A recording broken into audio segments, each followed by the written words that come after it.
Los Angeles is grappling with the worst wildfires in its history. At least 5 people are dead and hundreds of homes have been burned to the ground.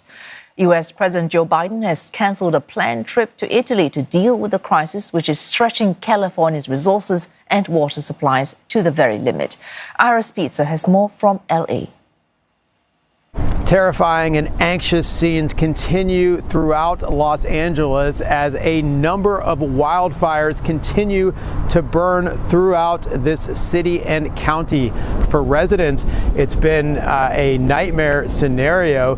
Tens of thousands of people have fled their homes, and many of those people don't know what they're going to come back to. The city officials have already confirmed that more than 1,000 structures have been destroyed.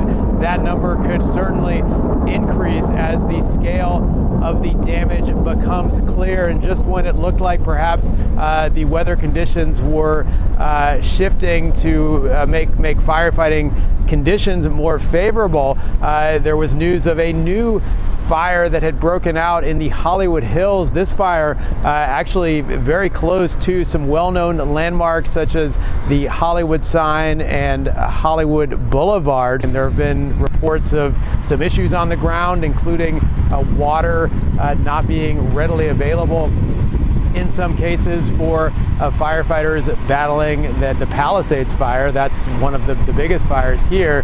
That has led to criticism of public officials. Public officials have pushed back, saying that with the sheer number of fires going on, water resources were just impossible to manage completely in that situation. The mayor of Los Angeles also facing some criticism for taking an overseas trip to Ghana for that president's inauguration earlier in the week, and she was actually there when these fires broke out. Got on a flight back to Los Angeles, but some questions being asked about whether that was the appropriate place to go, given the danger that the city was in and the fact that we had been hearing about this high fire danger for some days. But for the most part, mainly people here are just concerned and want this to end, worried about friends and family, worried about pets who may have been left behind. There are evacuation shelters throughout the city. So with the situation still ongoing, hope here that in the coming days things will get better, but for now, a very dangerous situation in Los Angeles. Ira Spitzer, CNA in Los Angeles.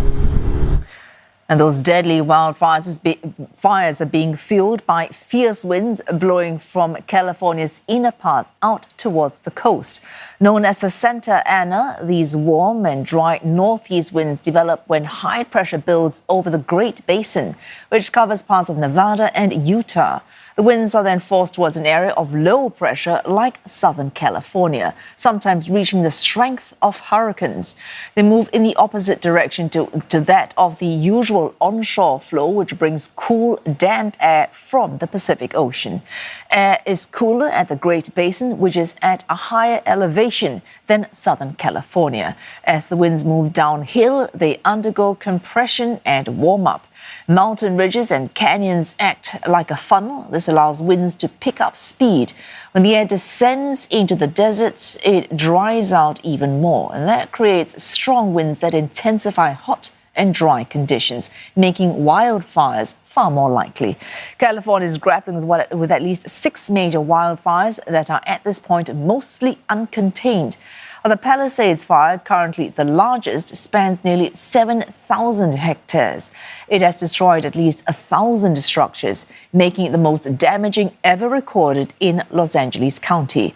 And the latest breakout is the Sunset Fire in the historic Hollywood Hills, with new conflagrations threatening to spread even further.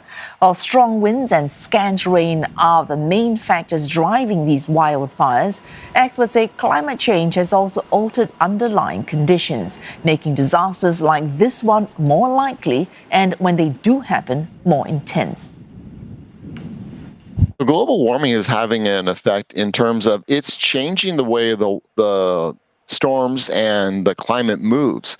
So in the summer, we're now getting a longer wet season, which is better for our drought conditions. However, it leads to a longer growing season for grass and brush, so that when it comes to the fall and summer, it begins to dry out and then becomes very dangerous as it is prepared to burn. And as of now, we should have a significant amount of rain. However, we don't, and we don't have any significant rain in the forecast.